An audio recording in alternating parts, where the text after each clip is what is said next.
Okay, you ready? I'm back. So, exercise. What does that mean? I mean, obviously, you guys know, right? We all know what exercise means. You work out, you put something into practice. But because I am the person that I am, I looked it up and I'm going to give you the definition as I found on, online. Okay, so exercise means, as a noun, it means it's activity which requires physical effort carried out to sustain or improve health and fitness. So to exercise as a noun means it's activity which requires physical effort carried out to sustain and improve health and fitness. So training, right? One of the words I put in here, which we don't really say anymore, which is really funny, is calisthenics. When we were young, when I was younger, when I say we, I was talking about me and my sister, but like all your friends, whatever, calisthenics was like the big word. Like everybody was like, oh, well, I'm doing calisthenics because I'm going to make this stomach tight. I'm going to get my 6-pack. So we need to do calisthenics. Okay, whatever the case might be. But when I looked up calisthenics, I didn't know that those were gymnastic exercises to achieve bodily fitness and grace of movement. This is why looking up words is so important. This is why understanding a word is truly important. So I'm going to read that again. Calisthenics is gymnastic exercises to achieve bodily fitness and grace of movement. So when you are looking at our gymnasts in the Olympics, or when gymnast period, your child might be a gymnast, you might have been a gymnast, but what I didn't know was the grace of movement piece.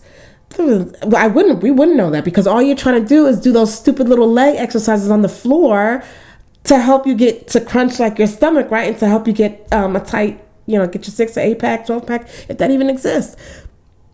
But I love it because calisthenics, again, are gymnastic exercises to achieve bodily fitness and grace of movement, underlying grace of movement. Okay, so that's all an exercise, right? But then just, again, to continue with the definition of exercise, it's the use or application of a faculty, right, or process. It's the use and or application of a faculty, right, or process.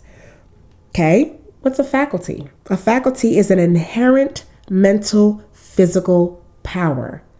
A faculty is an inherent mental or physical power. So when you're exercising something, right, you're using it, you're applying, it's the application of an inherent mental, physical power to exercise. You're utilizing it. It's a right, it's a process, right, to practice, to implement.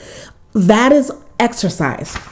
Oh, it's a noun, but as a verb, it's to use and apply, or to use or apply. That's as a verb. So when you engage in physical activity to sustain or improve in health and fitness. So again, going back, remember, we are applying, we're exercising, we're engaging in physical activity to sustain or improve health and fitness.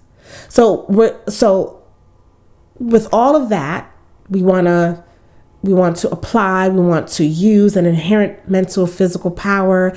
And so when we replace health and fitness, because it is health and fitness, it's spiritual health and fitness, right? To exercise joy, right? To put it into practice, to do gymnastic exercises to achieve spiritual fitness and grace of movement.